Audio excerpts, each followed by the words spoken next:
Vanguard Live. I am Precious Chikudi. We begin with the front pages of the papers this morning. Starting off with Vanguard. Vanguard is leading with its economic shutdown if petrol price rises again, and that's coming from Labour. The writer says accuses IGP, Justice Ministry, of hijacking duties of Labour Ministry, demands apology from IGP for arresting NURTW boss, says Labour Ministry may go extinct if Tinubu is concerned about economic hardship. That's coming from the presidency. Marketers urge federal government to tackle forex challenge. Says pump price may rise next week. We can see a photo story showing our soldiers beat up last mile officials. And on page 20, NAIRA SLIDE, CBN moves to crack down on speculators. Gani Adams petition Kwara governor warns of looming religious war. On page 6, headsmen kill 2 teachers, injured 2 others in Plateau School. Reps query jam over lopsided employment. Stories above. Niger coupists to prosecute ousted President Bazoum for high treason. You can see that on page 8. 50 bandits, 13 military personnel killed in Niger state encounter. On page 9, Delta, Ondo, Sokoto, 16 others to experience flooding in August, and that's coming from NEMA. Lastly, on the front page of Vanguard, federal government to revive lease moribund government assets on stock exchange. All right, let's move over to the Nation newspaper. The Nation is leading with forex crisis, CBN likely to flood markets with dollar. The writer says that Tinubu okays Apex Bank's plan to stabilize currency volatility. How to strengthen Naira by experts. CBN hammers to fall on speculators. There's a quote that says, "We do not believe that the changes going on in the parallel markets are driven by pure economic demand and supply, but are topped by speculative demands from people." Our stories below. U.S. presses ECOWAS to pile more pressure on Niger junta. Note Bazoum trial, Akiyemi endorses action. And on page 4, we have Air Force proves helicopter shutdown claimed by bandits. Kaduna bound M1171 chopper crashes near Zungeru. Stories above. Otudeko, Otedola feud at center of FBN AGM. NEMA warns of flooding in Lagos, Ogun, Ondo, 16 others. Marketers put petrol ex-depot price at 600 naira. Akeredolu's wife hopeful governor will return soon.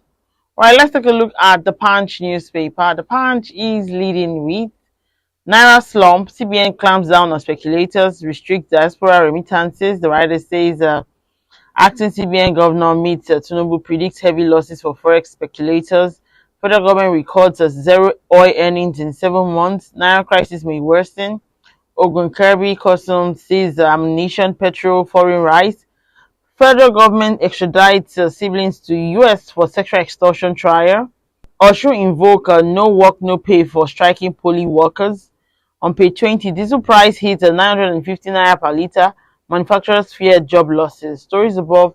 NLC protests proposed fuel price hike, threatens fresh strike. On page 8, bandit allegedly down NAF helicopter kills 13 soldiers. Lastly, on the front page of the Punch newspaper, Niger, US backs ECOWAS, demands more pressure on hunters. You can see that on page 2. And that's how we can take on the front pages of the papers. Join us after the break. We'll be right back.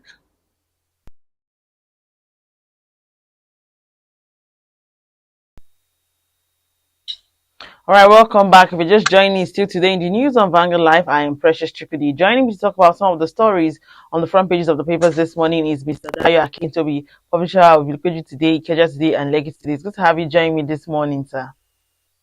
Always a pleasure to be here, Precious. Good morning to all our viewers. Yeah. All right, let's delve into what we have this morning. And of course, we're starting with this one, and that's the Labour Congress. They have threatened to shut down the economy without giving notice to the government if petrol pump price is increased again. What are your thoughts? I mean, we're still battling with the current price, and now we're hearing that there might be an increase very soon. I think Nigerians are tired of all the waffling from the labor union. We keep hearing them. They are striking today. They are calling out of tomorrow. They are giving ultimatums. They are giving threats. Then they go into meeting with government. Then they come back out and say, we've resolved the issue. We are discussing. We are sorting out palliatives. We are sorting out minimum wage. We have so many stories. And so Nigerians have lost faith in the labor union to be able to represent the plight of the masses. So this latest threat now, I'm taking it with a pinch of salt, really, because in the past I believed them so many times and they let us down. So the latest one now is that there's a rumor that the pump price of petrol is going up. That has already led to queues reappearing in various places. At the moment, the cost is averaging about 600 naira. I think in Lagos about 587.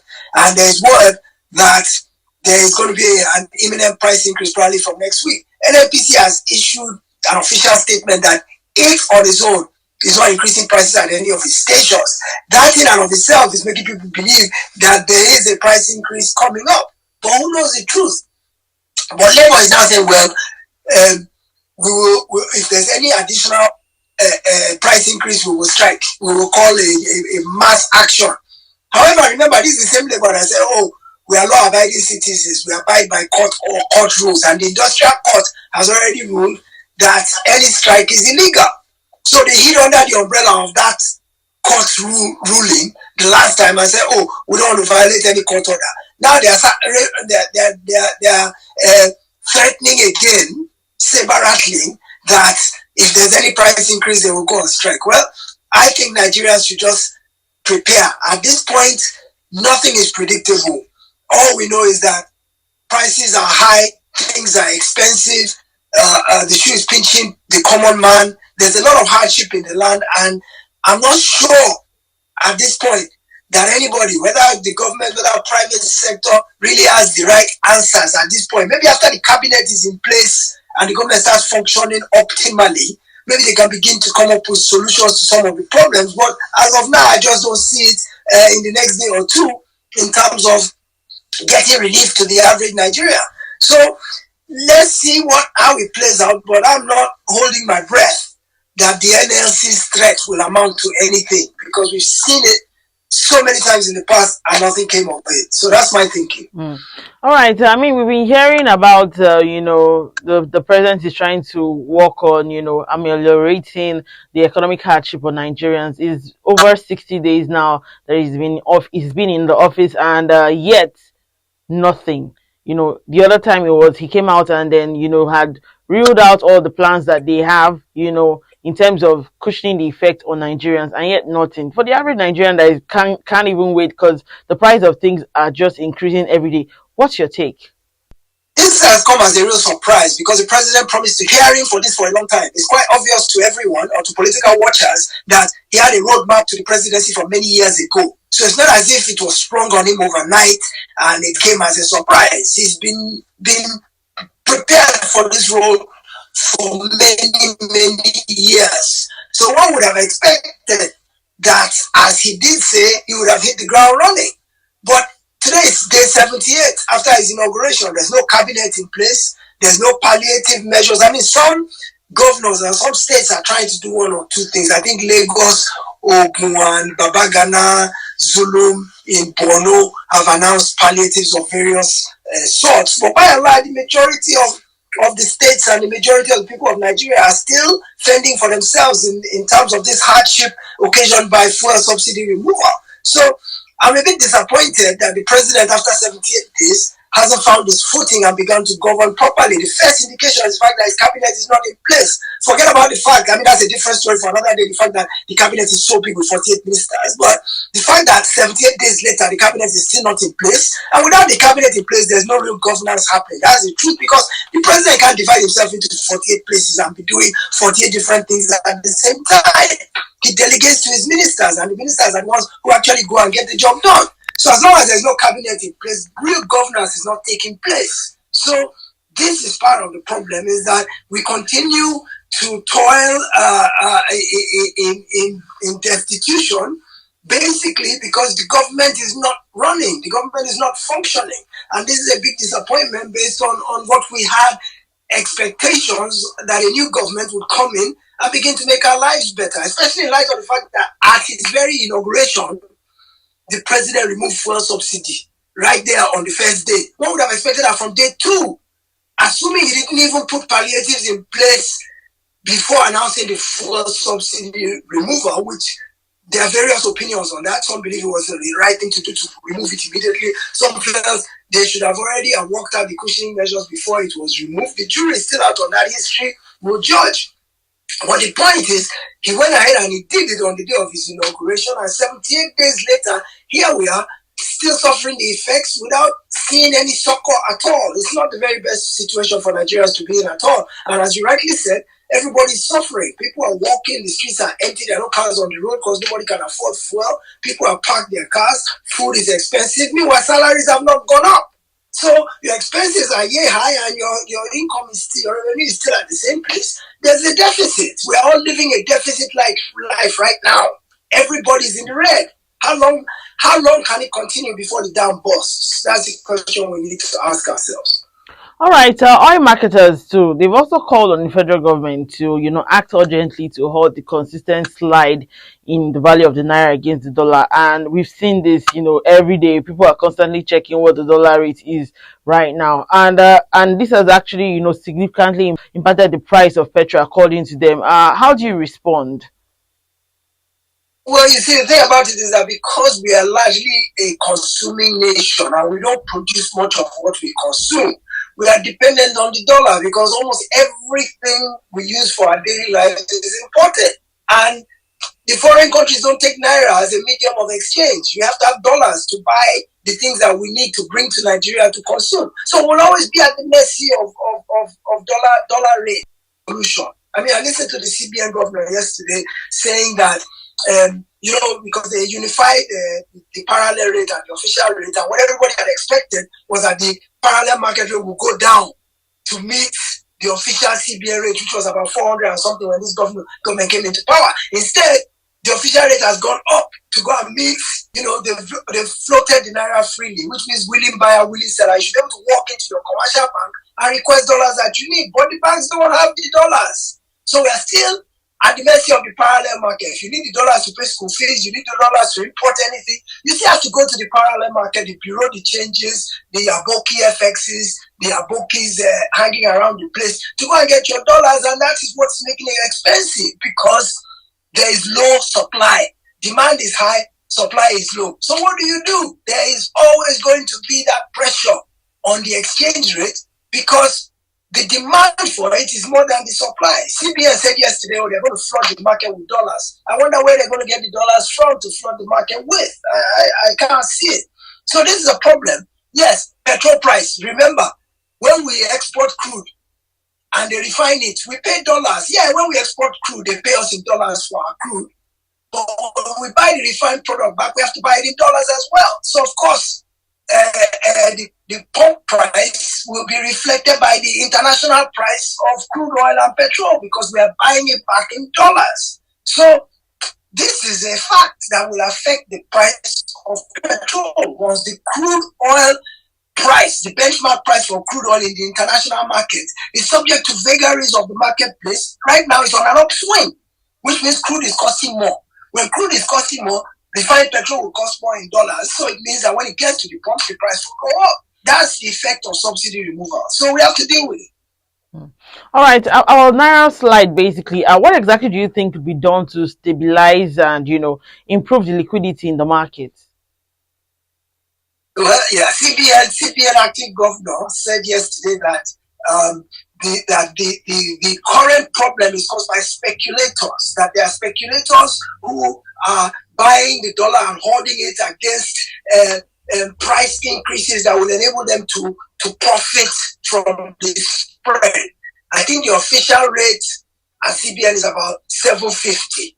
The parallel market right now is about 950. So that 200 naira margin is a lot of money that people can make money on. So what they're saying basically is that speculators are the ones that are causing the price because of arbitrage, which is profiting on the difference. That these market speculators are the ones that is causing the problem. I think it's a bit deeper than that. I think that for as long as we remain a consuming nation and an importing nation, and we don't buy local. I mean, for example, I saw some houses of assembly buying Japanese-made cars when we have Innoson in Nigeria.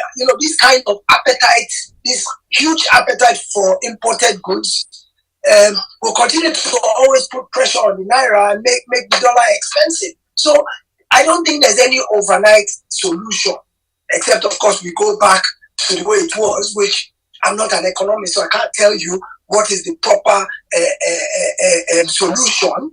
But I do know that for as long as we depend on imports and we don't do anything locally, we don't produce locally, we will always be in this situation. What are some steps the government can do immediately? Well, CBN said they will release dollars into the markets in large quantity. I hope they have the dollars to release. If they have the dollars in the notes to release, that should bring the price down theoretically. But Nigeria, our economics always defies the laws of gravity. Anything that goes up, it doesn't usually come back down again in Nigeria. So let's wait and see what happens. All right, okay, moving on. The newly appointed minister in Niger, that's Ali Zain, has actually said that the regime will survive despite the sanctions imposed by ECOWAS. And they've also, military generals in Niger have also vowed to prosecute the ousted President Bazoum for high treason. What's your thoughts? Worrisome that immediately after they agreed to dialogue with ECOWAS, the generals, shortly after they then announced that they were going to prosecute the ousted president for treason. That's 2 steps backwards. On the one hand, you can't say we want to dialogue for a diplomatic solution on how to resolve this. Then at the same time, you say you are prosecuting the very subject of the dialogue that you want to enter into ECOWAS. So it seems a bit disingenuous on the part of the generals. I'm not sure they are sincere in their decision to seek a diplomatic solution. I'm not sure they're very sincere. But at the same time, well, we look at it and I can understand the concern of the ECOWAS presidents, because this seems to be a pattern. We've had this in Guinea, we've had it in Burkina Faso, we've had it in a number of places, and Niger is right next door to Nigeria. So you know that this is a concern that is military rule coming back into fashion. And of course, nobody wants it. So you can't really blame the ECOWAS presidents for taking a hard line. But the military people in Nigeria are looking at it and we are a sovereign country. Nobody can come and dictate to us. And their real beef is against France. And it seems as if the ousted president was sympathetic towards France. He was a friend of the West. He was a friend of France, a friend of US, a friend. So their issue is that France has kept them enslaved and colonized all over the years, and they want their freedom. So they look at ECOWAS as being meddlesome. Now, you shouldn't interfere in the affairs of a sovereign nation. Yeah, you can say you're going to sanction us. You can say you're going to break off diplomatic ties. You can say you'll stop trading. You'll stop giving us aid. But you can't come and interfere in our local politics. You should stay out of it. So I'm not sure that they are serious in terms of wanting to dialogue with ECOWAS. Remember, every time a military comes into place and deposes a civilian government, they put it on the grounds of bad governance and corruption. Even the ones we've had in Nigeria in the past, every military interregnum, every time military came in, they said the politicians were corrupt. There was bad governance, the people were suffering, there was profligacy, there was waste. That has always been the basis. Same thing the Niger people are saying now. They said Bazoum's government was corrupt, it was inept, it was profligate, it was a spendthrift, and that they had to take over to rescue the country. Niger is one of the poorest countries in the world. And they are accusing the democratic government of having run that country into the ground. So they claim they are on a rescue mission.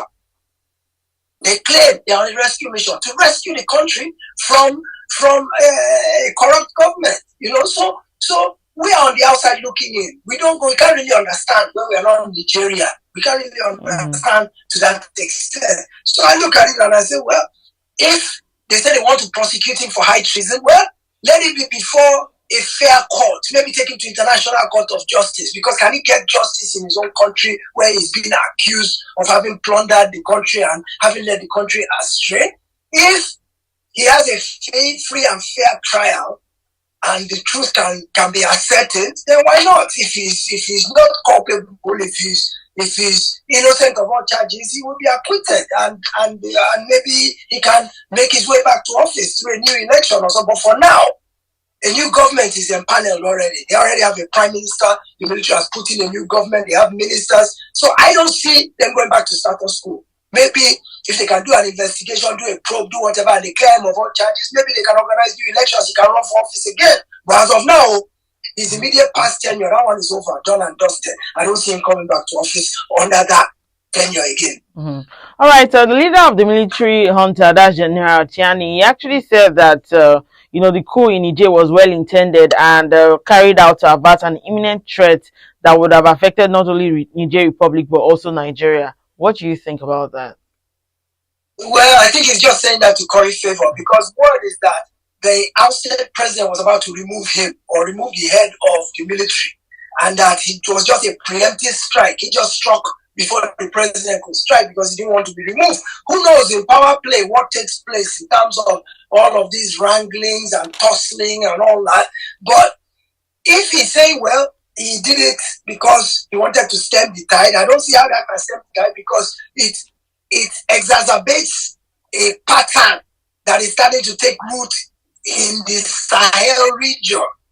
All countries are now they are now undergoing this kind of democratic challenge, to where we've seen a number of military coups in the last 2-3 years, to where a number of countries in the Sahel are now under military governments. So what he has done, rather than save Nigeria, has probably exposed Nigeria to possibilities we don't want to contemplate, but if he did what he thinks is best for his country, it's up to Nigerians to determine if that's what they want. At the end of the day, they have the final say. If they feel like he's come to rescue them and they are okay with his rule, who are we to complain? As long as we monitor our own territorial borders, I don't think Niger, the whole population of Niger, I don't think is more than the population of Lagos. So I don't think Niger itself can be a threat to Nigeria.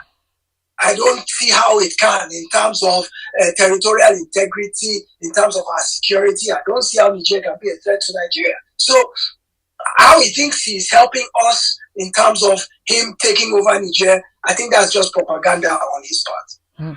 All right. What are the lessons you think that African countries can actually learn from this Niger situation?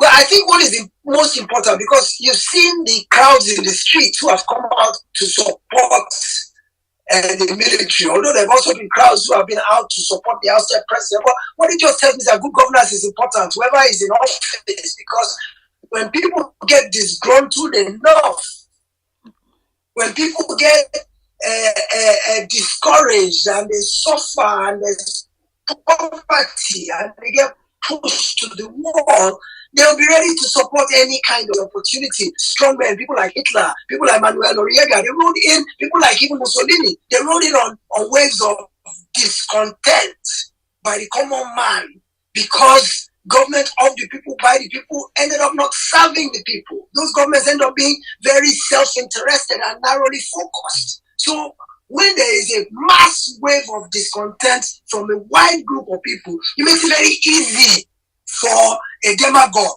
to come in and sweet talk people and seize power.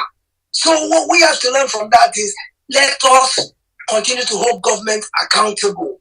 Let us make sure that government is doing the right thing. Like, for example, look at this subsidy issue. The reason they took out fuel subsidy was because of fraud. They said that only 100 people or so out of 220 million people, 100 people are benefiting from fuel subsidy, right? And they are stealing the money blind. Has anybody ever named who these subsidies are? Have they ever been prosecuted? Has the money ever been tried to be recovered from them? These are the kind of things that we talk about that make people unhappy. We are the ones who are bearing the brunt, but the people who stole the money have gotten away with it. No government in Nigeria has ever tried to pursue subsidy thieves, but yet we are the ones paying the price. So these are the things I think we should look at. Is we should insist on good governance. Let's not vote people in based on sentiment, based on ethnicity, based on religion. Where are you from? Is my brother, I have to vote for him? No. Let's vote for the people we know can do the right thing for Nigeria. And if they don't do it after 4 years, let's get them out and put people in who can do it. That's why we have 4-year cycles. We're supposed to evaluate their performance and vote with our head, not with our hearts. In Nigeria, we are still voting with our hearts, and that's why these things are always happening to us. We should vote with our heads and make sure that it's the right people in there doing the right thing. And that's what the lessons in Niger should teach us, is that we should find ways to insist on good governance. If we have good governance, we'll continue the democratic process. There won't be any moral foundation for anybody to come and seize power. If people are happy and satisfied with the way they are being governed, no military, even with guns. Military rides on the wave of discontent to use to go into power. But if the country will dare, even with his guns, no military will dare try and go to any presidential palace and take power. So that's the lesson. All right, let's take a look at Mr. and Mrs. before we go. And Mr. is speaking with his friend today. He says, this economy has turned me to something else. My wife now foots the bill. And Mr's friend speaks to him and says, so what's bad in that?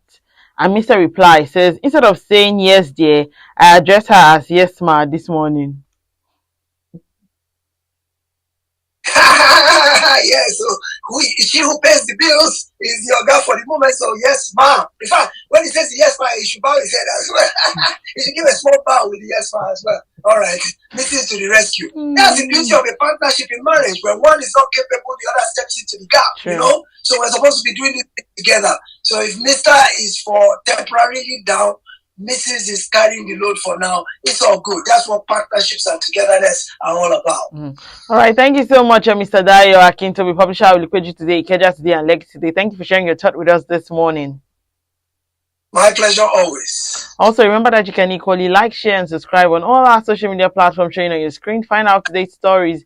Go to our website, www.vanguardndr.com, to find out more. I am Precious Chukudi, and thank you for watching.